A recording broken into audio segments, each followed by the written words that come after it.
Bonjour Nicolas Bouzou. Bonjour Pierre. Pour l'édito éco, on a parlé tout à l'heure avec le ministre du Travail Olivier Dussopt, mais le budget de l'alternance en effet va être réduit de 800 millions d'euros. Oui, alors déjà, ce qu'il faut dire, c'est que l'alternance, et en particulier l'apprentissage, qui est une forme d'alternance, d'un contrat de travail destiné aux jeunes dans les entreprises, eh bien, c'est un grand succès, un succès français.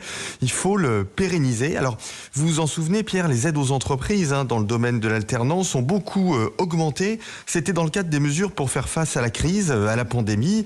Les pouvoirs publics versent 5 000 euros aux entreprises pour prendre un mineur en alternance, en apprentissage. C'est 8 000 euros pour les majeurs. L'idée, c'était bien d'aider les jeunes parce que on a considéré, à juste titre d'ailleurs, que c'était la catégorie de la population la plus affectée par la crise. Ça a très bien marché. L'année dernière, 700 000 contrats en alternance et une hausse historique du taux d'emploi chez les jeunes. Mais alors pourquoi est-ce qu'on réduit le budget ? Alors, les aides aux entreprises, en fait, elles vont être prolongées. C'est le niveau des aides aux organismes de formation qui va être réduit.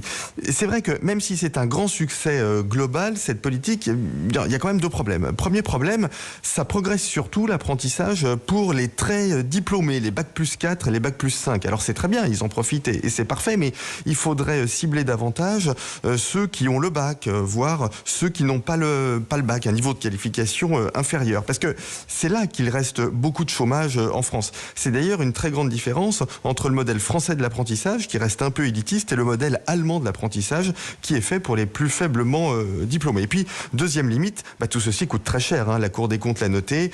Les aides à l'alternance coûtent plus de 4 milliards d'euros par an. Maintenant, on a un système qui est devenu performant, mais voilà, vous le voyez, qui n'est pas encore parfait, et donc il ne faut pas y déverser de l'argent à l'aveugle. Vous noterez, Nicolas, que les insoumis qui viennent de prendre la présidence de la Commission des Finances disent que la baisse du chômage vient uniquement de l'alternance. Ah oui, je l'ai bien noté. C'est critique dans leur esprit parce que pour eux, on donne de l'argent aux entreprises et il faudrait pas le faire. Alors oui, on donne de l'argent aux entreprises, mais enfin, c'est pour former les jeunes. Ces jeunes qui, s'ils n'étaient pas en entreprise, soit il faudrait les former ailleurs dans le système public et ça coûterait de l'argent, soit ils feraient rien et c'est la pire des situations.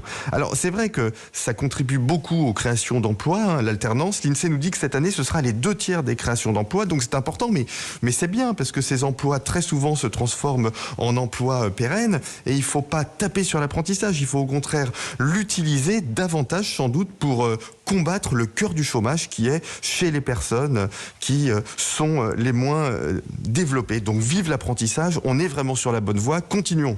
Merci Nicolas Bouzou pour l'édito Éco sur Europe 1.